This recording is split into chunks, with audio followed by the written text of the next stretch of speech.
नमस्कार. आपण आत्ता आहोत खंबाटकी नवीन टनल रोडवरती. या ठिकाणी डायव्हर्शन पॉईंटवरती भरपूर प्रमाणावरती खड्डे पडले होते. वेळोवेळी याचे आपण व्हिडिओ देखील काढलेले आहेत. या ठिकाणी आज याचं युद्ध पातळीवरती खड्डे भरण्याचं काम चालू आहे.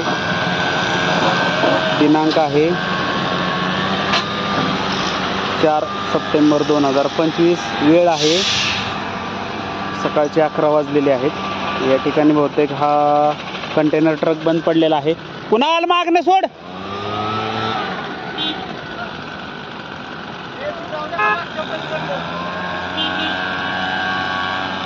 वाहतूक या ठिकाणी डायव्हर्शन केलेली आहे. जर कामामध्ये एखादं वाहन असं बंद पडलं तर वाहतूक खूप विस्कळीत होऊ शकते. त्यामुळे पुण्या मुंबईच्या दिशेने जाणाऱ्या वाहनांनी सावधगिरी बाळगावी.